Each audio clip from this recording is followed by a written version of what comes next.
गौरी पुत्र गणेश भगवान की जय। चौथ माता की जय। श्री शिवाय नमस्तुभ्यम। प्रिय भक्तजनों, आप सभी को भाद्रपद मास की संकष्टी गणेश चतुर्थी की ढेरों शुभकामनाएं। भगवान श्री गणेश जी की कृपा आप और आपके समस्त परिवार पर सदैव बनी रहे। भक्तजनों, संकष्टी गणेश चतुर्थी व्रत प्रत्येक मास के कृष्ण पक्ष की चतुर्थी को किया जाता है। भाद्रपद मास के कृष्ण पक्ष की चतुर्थी को किया जाने वाला व्रत भाद्रपद संकष्टी गणेश चतुर्थी व्रत कहलाता है। इस चतुर्थी को बहुला चतुर्थी भी कहते हैं। यह संकट नाशक चतुर्थी कहा गया है और भादो कृष्ण चतुर्थी सब संकटों की नाशक, विविध फलदायक एवं संपूर्ण सिद्धियों को देने वाली है। इस व्रत के प्रभाव से सभी प्रकार के विघ्न दूर हो जाते हैं। यह सब कष्टों का नाश कर धन की वृद्धि करने वाला व्रत है और इस दिन एक दंत गणेश जी की पूजा करें। तो प्रिय भक्तजनों, आज हम इस वीडियो में भाद्रपद संकष्टी गणेश चतुर्थी व्रत की कथा सुनेंगे। तो आप सभी भक्तजन पूरी श्रद्धा, ध्यान पूर्वक और प्रसन्न चित्त मन से इस कथा को सुनिएगा। तो सभी प्रेम से बोलिए श्री गणपति गजानन महाराज की जय। सर्व देवी देवता की जय। माता पार्वती जी ने भगवान गणेश जी से पूछा कि हे पुत्र, भादो कृष्ण चतुर्थी को संकट नाशक चतुर्थी कहा गया है, अतः उस दिन का व्रत किस प्रकार किया जाता है, मुझे समझाकर कहिए। तब भगवान गणेश जी ने कहा, हे माता, भादो कृष्ण चतुर्थी सब संकटों की नाशक, विविध फलदायक एवं संपूर्ण सिद्धियों को देने वाली है। पूर्ण वर्णित विधि से ही पूजा करनी चाहिए। हे माता, इस व्रत में आहार संबंधी कुछ विशेषताएं हैं, मैं उन्हें बतला रहा हूँ। श्री कृष्ण जी कहते हैं, हे युधिष्ठिर, तब पुत्र की ऐसी बात सुनकर माता पार्वती जी ने उनसे पूछा कि आहार एवं पूजन में क्या विशेषताएं हैं, उसे भी कहिए। तब भगवान गणेश जी ने कहा कि गुरु द्वारा वर्णित प्रणाली से इस दिन भक्ति भाव से पूजन करें। चतुर्थी के दिन प्रातः नित्य कर्म से निवृत्त हो तो व्रत का संकल्प करें। तत्पश्चात रात्रि में पूजन और कथा का श्रवण करें। पूर्व काल में नल नामक एक पुण्य आत्मा और यशस्वी राजा हुए। उनकी रूपशालिनी रानी दमयंती नाम से प्रसिद्ध थी। एक बार उन्हें शापग्रस्त होकर राज्यच्युत होना पड़ा और रानी के वियोग में कष्ट सहना पड़ा। तब उनकी रानी दमयंती ने इस सर्वोत्तम व्रत को किया। तब माता पार्वती जी ने पूछा कि हे पुत्र, दमयंती ने किस विधि से इस व्रत को किया और किस प्रकार इस व्रत के प्रभाव से 3 महीने के अंदर ही उन्हें अपने पत्नी से मिलने का संयोग प्राप्त हुआ, इन सब बातों को बतलाइए। तब भगवान श्री कृष्ण जी ने कहा, हे युधिष्ठिर, माता पार्वती जी के ऐसा पूछने पर बुद्धि के भंडार भगवान गणेश जी ने जैसा उत्तर दिया उसे मैं कह रहा हूँ, आप सुनिए। श्री गणेश जी कहते हैं कि हे माता, राजा नल को बड़ी बड़ी आपदाओं का सामना करना पड़ा। हाथी खाने से हाथी और घुड़साल से घोड़ों का अपहरण हो गया और डाकुओं ने राजकोष लूट लिया और अग्नि की ज्वालाओं में घिरकर उनका माल भस्मात हो गया। राज्य को नष्ट करने वाले मंत्री लोगों ने भी उनका साथ छोड़ दिया। राजा अपना सर्वस्व गंवा बैठे। उनकी राजधानी भी उनके हाथ से निकल गई। सभी ओर से निराश और असहाय होकर राजा नल वन में चले गए और वन में रहते समय उन्हें दमयंती के साथ अनेक कष्ट झेलने पड़े और इतना ही नहीं, उनकी रानी से भी वियोग हो गया। तत्पश्चात राजा किसी नगर में काम करने लगा और रानी किसी दूसरे नगर में रहने लगी तथा राजकुमार भी अन्यत्र नौकरी करने लगा और जो किसी समय रानी और राजपुत्र कहे जाते थे वे अब भिक्षा मांगने लगे। तरह तरह के रोगों से पीड़ित होकर, एक दूसरे से विलग होकर कर्म फल को भोगते हुए दिन बिताने लगे। और एक समय की बात है कि वन में भटकते हुए दमयंती ने महर्षि शरभंग के दर्शन किए। तब उसने उनके पैरों पर नतमस्तक होकर हाथ जोड़कर पूछा कि हे ऋषिराज, मेरा अपने पति से कब मिलन होगा? मेरा भाग्य कब लौटेगा? हे मुनिवर, आप निश्चित रूप से बतलाइए। तब भगवान श्री कृष्ण जी कहते हैं कि दमयंती का यह उत्तम प्रश्न सुनकर शरभंग मुनि ने कहा कि हे दमयंती, मैं तुम्हारे कल्याण की बात बता रहा हूँ, उसे सुनो। इससे घोर संकट का नाश होता है। यह सब कामनाएं पूर्ण करने वाला एवं शुभदायक है। भादो मास की कृष्ण चतुर्थी संकट नाशन कही गई है।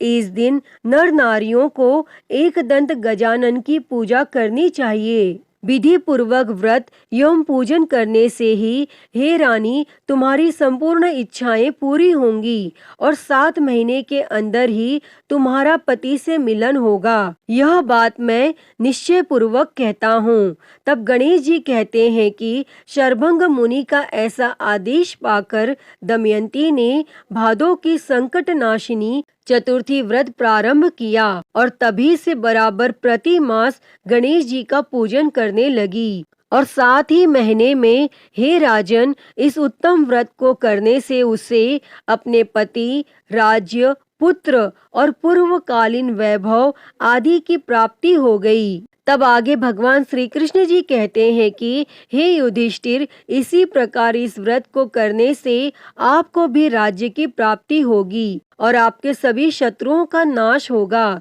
यह निश्चय है। हे राजन, इस प्रकार मैंने सभी व्रतों में उत्तम व्रत का वर्णन किया है। यह सब कष्टों का नाश करता हुआ आपके भाग्य की वृद्धि करेगा। अतः ही गणेश भगवान जी इस कथा को कहते, सुनते और हुंकारा भरते सभी पर अपनी कृपा सदैव बनाए रखना। तो सभी प्रेम से बोलिए श्री गजानन महाराज की जय। प्रिय भक्तजनों, आइए अब सुनते हैं सभी मनोकामनाओं को पूरी करने वाली अगली कथा। कथा के अनुसार एक बार भगवान शिव और माता पार्वती नर्मदा नदी के किनारे बैठे थे और वहां पर माता पार्वती ने भगवान शिव जी से समय व्यतीत करने के लिए चौपड़ खेल खेलने को कहा और भगवान शिव जी चौपड़ खेलने के लिए तैयार हो गए। परंतु इस खेल में हार जीत का फैसला कौन करेगा, यह प्रश्न उनके समक्ष उठा। तो भगवान शिव जी ने कुछ तिनके एकत्रित कर उसका एक पुतला बनाकर उसकी प्राण प्रतिष्ठा कर दी और पुतले से कहा कि बेटा, हम चौपड़ खेलना चाहते हैं, परंतु हमारी हार जीत का फैसला करने वाला कोई नहीं है, इसीलिए तुम बताना कि हम दोनों में से कौन हारा और कौन जीता। और फिर इसके बाद भगवान शिव जी और माता पार्वती का चौपड़ का खेल आरंभ हो गया और यह खेल करीब 3 बार खेला गया और संयोग से तीनों बार माता पार्वती ही जीत गई। और खेल समाप्त होने के बाद बालक से हार जीत का फैसला करने के लिए कहा गया, तो उस बालक ने भगवान शिव जी को ही विजय बताया। और यह सुनकर माता पार्वती अत्यंत क्रोधित हो गईं और क्रोध में उन्होंने बालक को लंगड़ा होने का और कीचड़ में पड़े रहने का श्राप दे डाला। तब बालक ने माता पार्वती से माफी मांग ली और कहा कि हे माता, ये मुझसे अज्ञानतावश ऐसा हो गया है, मैंने किसी द्वेष भाव में ऐसा नहीं किया। और बालक द्वारा क्षमा याचना मांगने पर माता ने कहा कि यहाँ गणेश पूजन के लिए नाग कन्याएं आएंगी और उनके कहे अनुसार तुम गणेश जी का व्रत करना और ऐसा करने से तुम मुझे प्राप्त कर पाओगे। और ऐसा कहकर माता पार्वती भगवान शिव जी के साथ कैलाश पर्वत पर चली गईं और 1 वर्ष के बाद उस स्थान पर नाग कन्याएं आईं। तब उस बालक ने नाग कन्याओं से भगवान श्री गणेश जी के व्रत की विधि मालूम करके 21 दिनों तक लगातार भगवान गणेश जी का व्रत किया और उसकी श्रद्धा से गणेश जी प्रसन्न हुए और भगवान गणेश जी ने बालक को मनोवांछित फल मांगने के लिए कहा। तब उस पर बालक ने कहा कि हे विनायक, हे विघ्नहर्ता गणेश जी, मुझ में इतनी शक्ति दीजिए कि मैं अपने पैरों पर चलकर कैलाश पर्वत पर पहुंच सकूं। और भगवान गणेश यह देखकर प्रसन्न हुए और उन्होंने बालक को वरदान देकर वहां से अंतर ध्यान हो गए और इसके बाद वह बालक कैलाश पर्वत पर पहुंच गया और कैलाश पर्वत पर पहुंचने की कथा उसने भगवान शिव जी को सुनाई। और चौपड़ खेल वाले दिन से ही माता पार्वती जी भगवान शिव जी से विमुख हो गई थी। अतः देवी के रुष्ट होने पर भगवान शिव जी ने भी बालक के बताए अनुसार 21 दिनों तक भगवान श्री गणेश जी का व्रत किया और इस व्रत के प्रभाव से माता पार्वती के मन से भगवान शिव जी के लिए जो भी नाराजगी थी वह समाप्त हो गई। और तब यह व्रत विधि भगवान शंकर ने माता पार्वती को बतलाया और यह सुनकर माता पार्वती के मन में भी अपने पुत्र कार्तिकेय से मिलने की इच्छा जागृत हुई। तब माता पार्वती ने भी 21 दिनों तक श्री गणेश जी का व्रत किया तथा दुर्वा पुष्प और लड्डुओं से भगवान गणेश जी की पूजा और अर्चना की। और व्रत के 21वें दिन स्वयं कार्तिकेय जी माता पार्वती से मिलने पहुँचे और उस दिन से श्री गणेश चतुर्थी का यह समस्त मनोकामनाओं की पूर्ति करने वाला व्रत माना जाने लगा। और इस व्रत को करने से मनुष्य के सारे दुख दूर हो जाते हैं और मनुष्य को समस्त सुख सुविधाओं की प्राप्ति होती है। अतः हे गणेश जी, इस कथा को कहते, सुनते और हुंकारा भरते सब पर अपनी कृपा बनाए रखना, सभी के दुख और कष्टों को हरना, सभी के जीवन में सुख और शांति देना। तो सभी प्रेम से बोलिए भगवान श्री गणेश जी की जय, श्री उमापति महादेव की जय, सर्व देवी देवताओं की जय। प्रिय भक्तजनों, आइए अब सुनते हैं गणेश जी की एक और कहानी। तो उससे पहले आप सभी प्रेम से बोलिए गणेश भगवान की जय। किसी गांव में एक माँ बेटी रहते थे। एक दिन बेटी अपनी माँ से कहने लगी, माँ, गांव के सभी लोग गणेश मेला देखने जा रहे हैं, मैं भी मेला देखने जाऊंगी। तब माँ ने कहा, मेले में तो बहुत भीड़ होगी, तुम गिर जाओगी और तुम्हें चोट लग जाएगी। परंतु लड़की नहीं मानी और वह मेला देखने की जिद करने लगी। तब माँ ने कहा, ठीक है, पर ध्यान से जाना, अब नाराज मत हो। और जब वह जाने लगी तब उसकी माँ ने उसे 2 लड्डू दिए और 1 घंटे में पानी दिया। माँ बोली, 1 लड्डू और थोड़ा सा पानी गणेश जी को दे देना और दूसरा लड्डू, बाकी बचा हुआ पानी तुम पी लेना।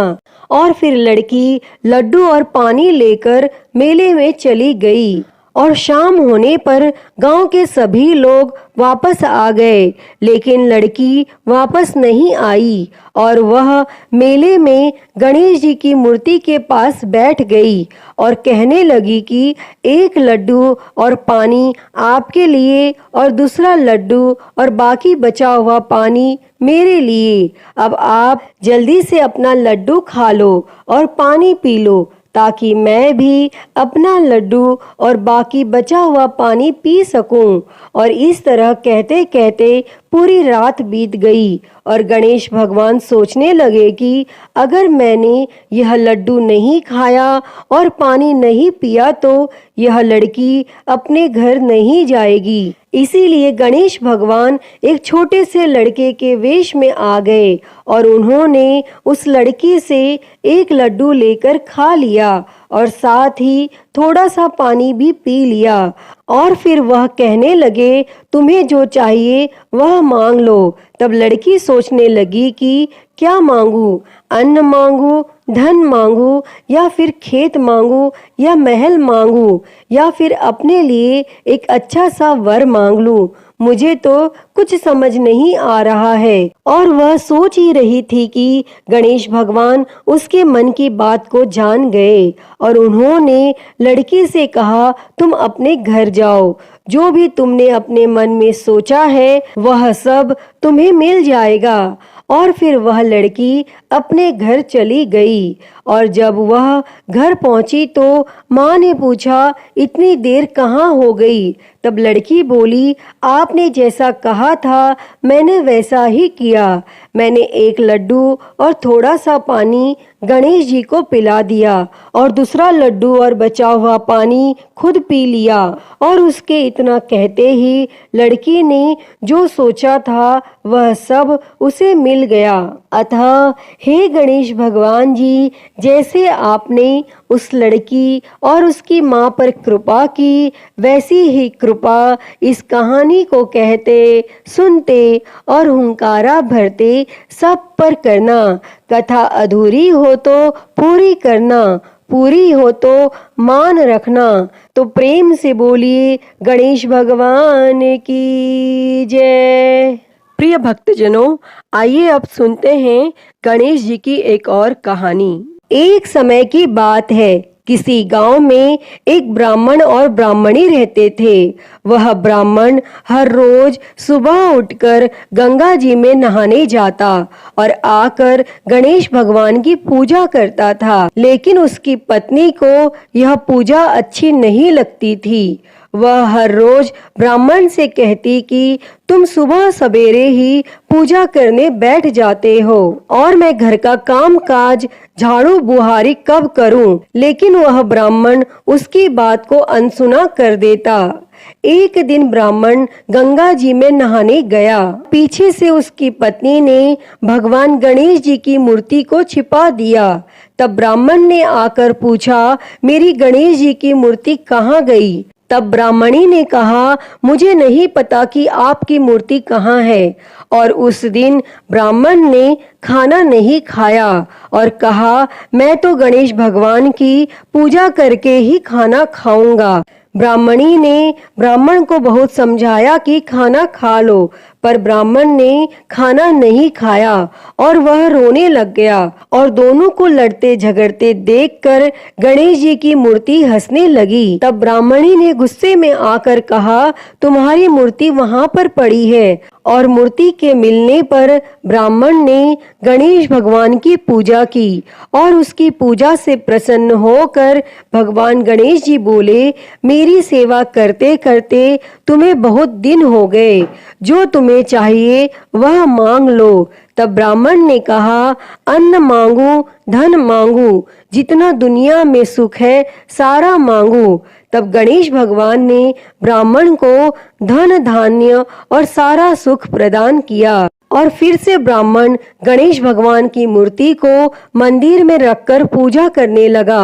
और तब धन धान्य से भरपूर होने पर ब्राह्मणी के मन में भी गणेश भगवान के लिए श्रद्धा पैदा हुई। और फिर वह ब्राह्मण को बोलकर गणेश भगवान की मूर्ति घर ले आई और दोनों पति पत्नी खूब प्रेम से भगवान गणेश की पूजा करने लगे। अतः हे गणेश महाराज जी, जैसा आपने ब्राह्मण और ब्राह्मणी को दिया, वैसा ही इस कहानी को कहते, सुनते और हुंकारा भरते सब किसी को देना।